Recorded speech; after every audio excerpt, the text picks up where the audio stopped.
in every other area, we allow ourselves to make mistakes and give ourselves grace if we mess it up. But relationships are so hard because other people are involved. But you can always backstep and say, as long as you're not in a covenant marriage yet, right? If you're in the dating place and you're trying to figure out and you kind of mess it up, you hear from God and it doesn't go the way you thought, or there's some confusion involved, you can always pause and say, okay, Lord, I think I messed this up. Can you guide me? Can you show me what I need to be doing? And I think sometimes in our pride, we want to dig our heels in and like, no, God told me this.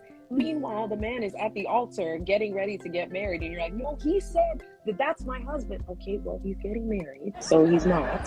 So it's fine. Right. We're going to go back to the Holy Spirit, ask him what's going on. But I think sometimes we can feel like, it's not something that's fixable, that it's so like, oh, God told me this, and I can't go back to the Lord and ask, are there new instructions? Is there a perspective that I didn't see before? Are you revealing something to me about myself in this whole journey? Is it more about me and less about that other person? Talk to that sister, talk to that brother about how they can then, how do they move on from that? Because like one could literally, like you said, they could say no, and they're getting ready to get married to somebody else. They're at the altar with somebody else. Does that then mean you that heard God, this is your a possible choice for you, this is who I have in mind for you, does then that mean they'll be single for the rest of their lives? What happened? Great question. I love that you're addressing this. And in full transparency, I am said girl, right, who heard from the Lord, okay, God, I think I know what's going on, and then it turned out totally different. So first things first, you have to address that hurt with the Lord. You have to really sit and say, Lord, actually, I'm pretty sure you told me this. I'm pretty sure I heard this. And now it's looking different. First of all, Lord, this hurts. I really don't understand. But then you also have to ask the Lord to guard your mind so that the enemy doesn't start playing tricks and tell you, you don't know how to hear God at all, or you're deceiving yourself, because that's the playground of the enemy. He can now start taking all of your ability to hear and now make it into something that it isn't. And then I would go back to the Lord and say, Lord, are there new instructions?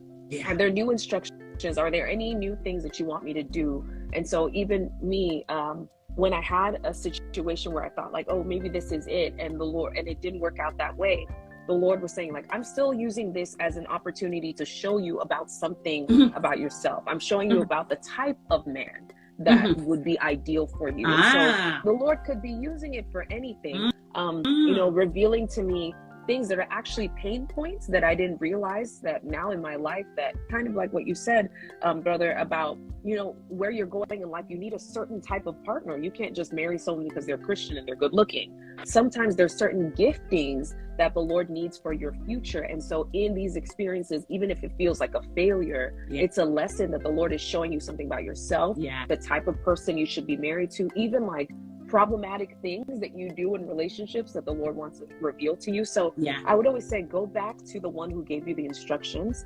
Ask him to heal any hurts, any lingering parts that have come out of this situation. Are there new instructions? Are there new ways that you should be approaching relationships moving forward? And keep listening to the Lord.